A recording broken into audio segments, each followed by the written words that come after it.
कल्पना करो कि आप एक ऐसे आइलैंड पर फंसे हो जहां तुम्हारे हर कदम पर रेत नहीं सांप सरक रहा हो, जहां आपके चारों ओर सांप ही सांप दिखे। इस वीडियो में आप सुनने वाले हो आरव की एक सच्ची कहानी, एक लड़का जिसने 186 दिन बिताए उस आइलैंड पर जहां इंसान नहीं सिर्फ डर और सांप रहते थे। जी हाँ दोस्तों, एक दिन आरव एक नाव लेकर समुद्री अनुसंधान के लिए निकला था। समुद्र उस दिन कुछ अलग ही रूप में था, उग्र, हिंसक और पागल। 25 साल का युवा आरव जो समुद्री अनुसंधान के लिए निकला था, लेकिन उन्हें नहीं पता था कि आगे क्या होने वाला है। कुछ देर तक चलने के बाद मौसम अपना रंग दिखाने लगा। आंधी, तूफान और आसमान काला हो चुका था। अपनी छोटी बोट में तूफान से जूझ रहा था।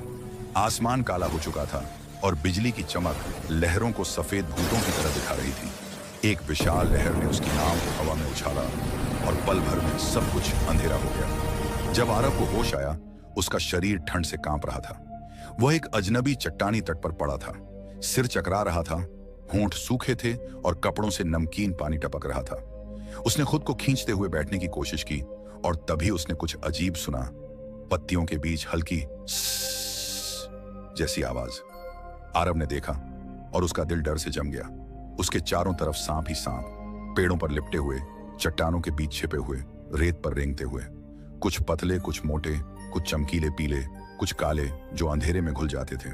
इतनी बड़ी संख्या में सांप देखकर उसकी सांस ही अटक गई। उसने उठने की कोशिश की, पर तभी उसके पैर से कुछ 2 सेंटीमीटर की दूरी पर एक गोल्डन वाइपर तेजी से निकल गया।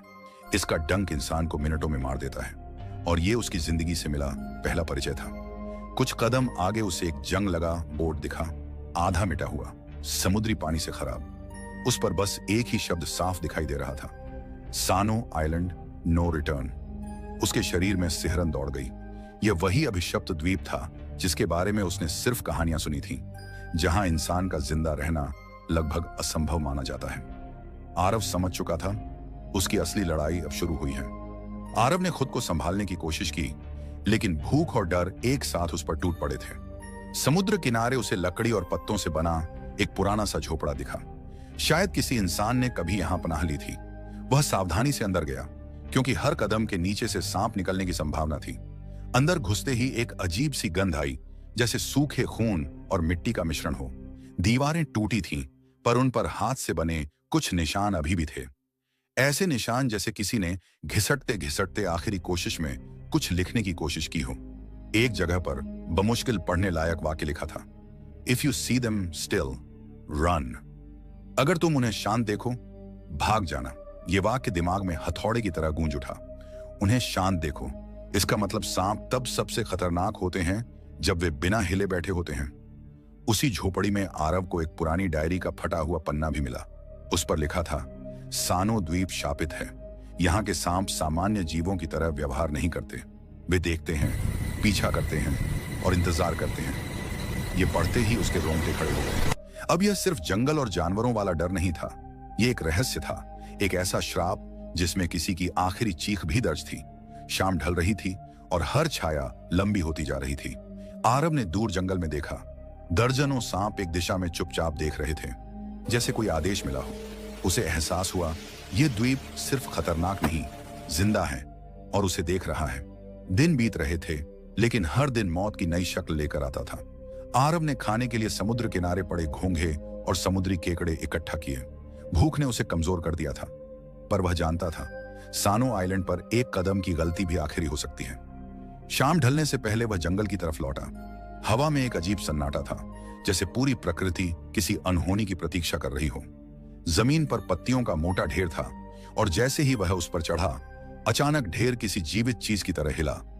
आरव ठिठक गया और उसी पल पत्तियों से उछलकर निकल आया ब्लैक स्पाइन सर्पेंट, इस द्वीप के सबसे घातक सांपों में से एक।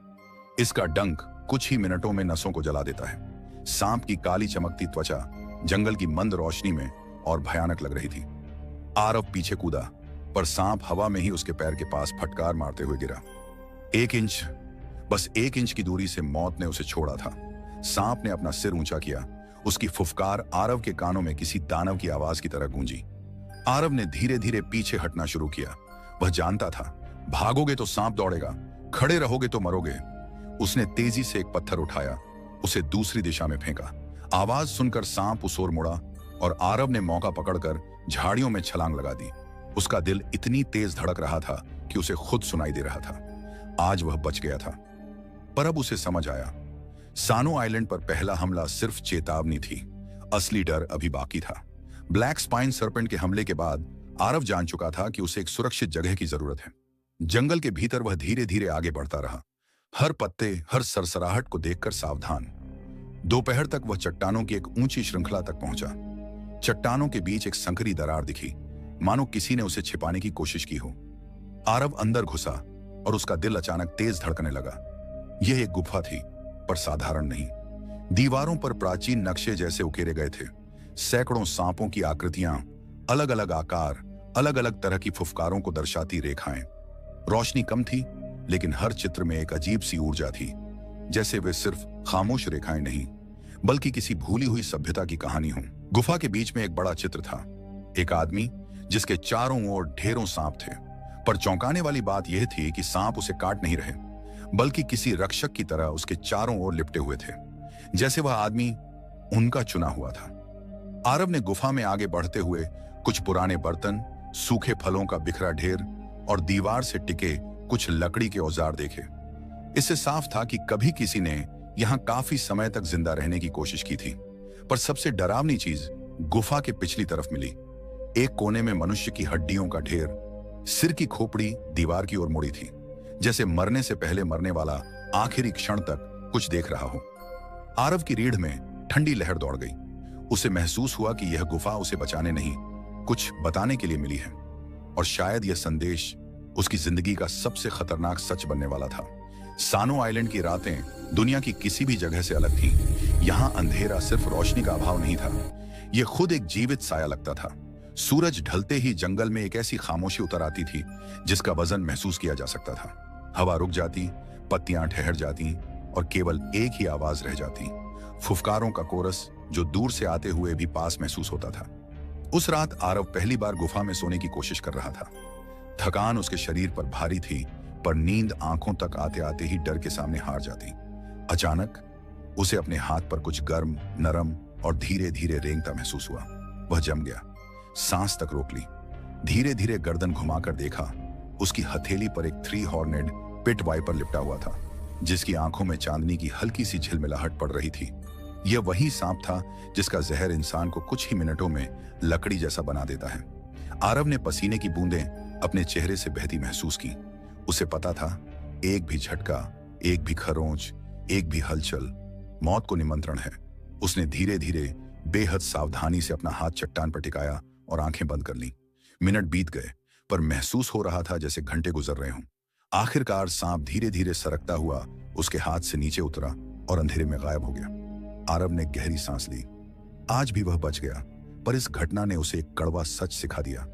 इस द्वीप पर रात इंसान की नहीं, सांपों की है, और अंधेरे में वे सिर्फ देखते नहीं, फैसला करते हैं कि कौन बचेगा और कौन नहीं। समय बीत रहा था और अब भूख आरव की सबसे बड़ी दुश्मन बन चुकी थी। 3 दिन से उसे कुछ ढंग का खाने को नहीं मिला था। शरीर कमजोर हो रहा था, आंखें धुंधली पड़ने लगी थीं और हर कदम पर ऐसा लगता जैसे जमीन डोल रही हो। सानो आइलैंड पर भोजन ढूंढना वैसे भी आसान नहीं था, क्योंकि हर जगह सांप और हर सांप मौत का दरवाजा। एक दिन समुद्र किनारे उसे लकड़ी और रस्सियों से बना एक पुराना टूटा हुआ मछली पकड़ने का जाल मिला, शायद किसी पुराने सर्वाइवर की आखिरी उम्मीदों का बचा हुआ हिस्सा। आरव ने उसे ठीक किया, गांठों को कसकर बांधा और किनारे पर घंटों बैठा रहा। शाम होते होते उसकी किस्मत ने साथ दिया। जाल में एक बड़ी मछली फंसी हुई थी। 6 दिनों में पहली बार उसे सही खाना मिला था, लेकिन असली खतरा अभी बाकी था। मछली पकाने की गंध जंगल में फैल चुकी थी। आरव जैसे ही खाने बैठा, गुफा के बाहर से सरसराहट की आवाजें आने लगीं, फिर बढ़ने लगीं, और कुछ ही मिनटों में दर्जनों, शायद सैकड़ों सांप उसकी गुफा की ओर रेंगते हुए आते दिखे। वे दीवारों पर चढ़ थे, पत्थरों के नीचे से निकल रहे थे और गुफा के मुहाने पर काली, पीली और हरी चमकती लकीरों की तरह जमा हो रहे थे। आरव ने आग जलाने की कोशिश की, पर लकड़ियां भरी हुई थीं, गीली और किसी भी हालत में नहीं सुलग रही थीं। सांप भीतर घुसने लगे। वह एक ऊंची चट्टान पर चढ़ गया, खुद को पूरी रात जगाए रखा ताकि नींद में नीचे न गिर जाए। हर फुफकार उसे मौत की टिक टिक जैसी सुनाई दे रही थी। उस रात आरव ने समझा, इस द्वीप पर भूख सिर्फ शरीर नहीं मारती, बल्कि इंसान को सांपों के सामने और भी असहाय कर देती है। कई हफ्तों तक लगातार डर, भूख और थकान से लड़ते लड़ते आरव का शरीर आधा हो चुका था, पर दिमाग अब पहले से ज्यादा तेज था। जीवित रहने के लिए उसे समझ आ गया था कि सानो आइलैंड को हराया नहीं जा सकता, उसे सीखा जा सकता है। आरव ने अपने दिनों को व्यवस्थित करना शुरू किया। हर सुबह वह चुपचाप द्वीप के अलग अलग हिस्सों का निरीक्षण करता।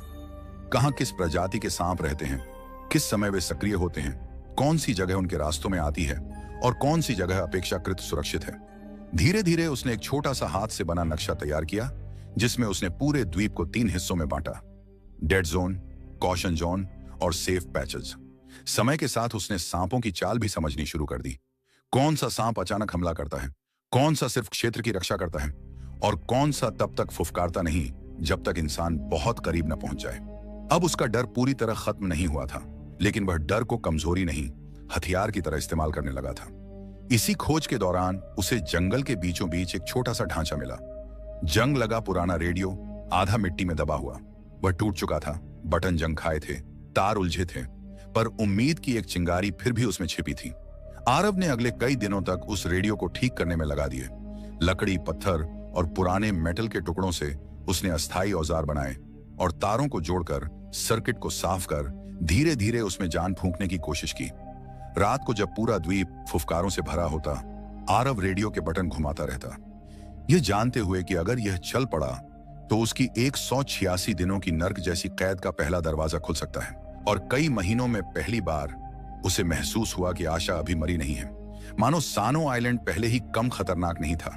तभी आया बारिश का मौसम और उसके साथ नई और भी घातक मुसीबतें। तेज बारिश शुरू होते ही जंगल की जमीन कीचड़ में बदल गई और पानी गुफाओं में भरने लगा। आरव की सुरक्षित गुफा भी अब डूबने लगी थी। उसे ऊपर की तरफ चट्टानों पर चढ़ना पड़ा, लेकिन समस्या सिर्फ पानी नहीं थी। बारिश के साथ सांप भी ऊपर की ओर आने लगे। जंगल के निचले हिस्से पानी में डूबते ही सैकड़ों सांप ऊंचाई की तरफ भागने लगे, ठीक उस गुफा की ओर जहां आरव था। पानी में तैरते सांपों का दृश्य किसी बुरे सपने जैसा था। काले, पीले, धारियों वाले, मोटे और पतले, सब बारिश से बचने के लिए एक ही दिशा में बढ़ रहे थे। हर गुजरते मिनट सांपों की संख्या बढ़ती जा रही थी। गुफा में रहना अब नामुमकिन था, इसलिए आरव ने बांस, सूखी लकड़ियों और ताड़ के पत्तों से एक छोटा सा अस्थायी बेड़ा बनाया। रात में जब पानी गुफा के मुहाने तक पहुंच गया, वह उसी बेड़े पर बैठकर जागता रहा। नीचे पानी में तैरते सैकड़ों जहरीले सांप, ऊपर छत से टपकती बारिश और चारों ओर एक ऐसा अंधेरा जो मौत के जैसा शांत था। उस रात आरव ने महसूस किया, इस द्वीप में आसमान से गिरने वाली हर बूंद, जमीन पर रेंगने वाली हर छाया जानलेवा है। बारिश यहाँ जीवन नहीं, विनाश लाती है। बारिश के मौसम के खत्म होते ही आरव का पूरा ध्यान एक ही चीज पर था, रेडियो को चालू करना। हफ्तों की मेहनत, खरोंचे, कटे हाथ और अनगिनत कोशिशों के बाद आखिरकार एक शाम रेडियो ने हल्की खरण जैसी आवाज दी। आरव की धड़कनें तेज हो गईं। उसने तुरंत SOS सिग्नल भेजना शुरू किया, लेकिन कई दिनों तक कोई जवाब नहीं आया। उम्मीद धीरे धीरे टूटने लगी। एक रात वह लगभग हार चुका था कि तभी रेडियो में अचानक एक आवाज उभरी, repeat your coordinates, we hear you. Aarav की आंखों से आंसू निकल पड़े। 186 दिनों में पहली बार उसे किसी इंसान की आवाज सुनाई दी थी, लेकिन समस्या अभी खत्म नहीं हुई थी। रेस्क्यू टीम ने बताया कि उन्हें तट के पास आना होगा, पर आरव की गुफा से वहां तक पहुंचने के लिए उसे स्नेक वैली नाम की जगह पार करनी पड़ेगी। द्वीप की सबसे खतरनाक घाटी, जहां सांप पेड़ों से लटककर सीधे ऊपर से शिकार पर गिरते हैं। आरव ने खुद को कीचड़, राख और पत्तों से ढक लिया ताकि उसकी गंध छिप जाए। फिर वह घुटनों के बल रेंगते हुए घाटी में प्रवेश किया। हर कदम पर ऊपर से लटकते सांप, नीचे रेंगते सांप और हवा में फुफकारों की आवाजें। एक पल ऐसा भी आया जब एक विशाल सांप उसके सिर के ऊपर से गुजरा। बस 1 इंच नीचे आता तो सब खत्म हो जाता, पर आरव रुका नहीं। अब उसका हर कदम जीवन की ओर एक कदम था। सूरज ढलने से ठीक पहले आसमान में एक दूर से आती गड़गड़ाहट ने आरव के कदम रोक दिए। उसने ऊपर देखा, घने बादलों के बीच एक हेलीकॉप्टर की हल्की आकृति दिखाई दे रही थी। उसकी सांस अटक गई। 186 दिनों के नरक के बाद मदद सच में आ चुकी थी, लेकिन सानो आइलैंड को यह मंजूर नहीं था कि उसका शिकार इतनी आसानी से निकल जाए। हेलीकॉप्टर जैसे जैसे नीचे आया, उसकी तेज हवा से आसपास की झाड़ियों में हड़कंप मच गया। सैकड़ों सांप अचानक बाहर निकल आए, कुछ पेड़ों से गिर पड़े, कुछ जमीन से फुफकारते हुए उठे। जंगल एक साथ चीख उठा, जैसे पूरा द्वीप उसके खिलाफ खड़ा हो गया हो। पायलट ने रस्सी नीचे फेंकी। आरव पूरी ताकत से दौड़ा, लेकिन तभी दो सांप उसकी ओर झपटे। एक उसके पैर से कुछ मिलीमीटर दूर जमीन पर गिरा, दूसरा हवा में उसके कंधे को छूते हुए निकल गया। वह लड़खड़ाया, गिरा, पर अगले ही पल उठकर रस्सी पकड़ ली। हेलीकॉप्टर ऊपर उठने लगा। नीचे पूरा द्वीप उबलते गड्ढे जैसा लग रहा था। सांप लहरों की तरह चट्टानों पर चढ़ते, पेड़ों से लटकते, हवा में फुफकारते। जैसे जैसे आरव ऊपर उठ रहा था, सानो आइलैंड उसके नीचे सिमटता जा रहा था, पर ऐसा लगता था मानो वह उसे आखिरी बार घूर कर कह रहा हो, आज तुम बच गए, लेकिन यह द्वीप तुम्हारी आत्मा में हमेशा जिंदा रहेगा। हेलीकॉप्टर में बैठते ही आरव ढह गया। आंखों में आंसू, शरीर में कंपी, पर दिल में सिर्फ एक ही एहसास, वह जीत गया था। वह जीवित निकल आया था उस जगह से जहां कोई वापस नहीं आता। उसको एक हॉस्पिटल में एडमिट किया और कुछ दिन बाद वो पूरी तरह रिकवर हो चुका था। तो दोस्तों, आपको यह सर्वाइवल स्टोरी कैसी लगी कमेंट में जरूर बताना, और वीडियो पसंद आए तो एक लाइक करके चैनल को सब्सक्राइब जरूर कर लें। धन्यवाद।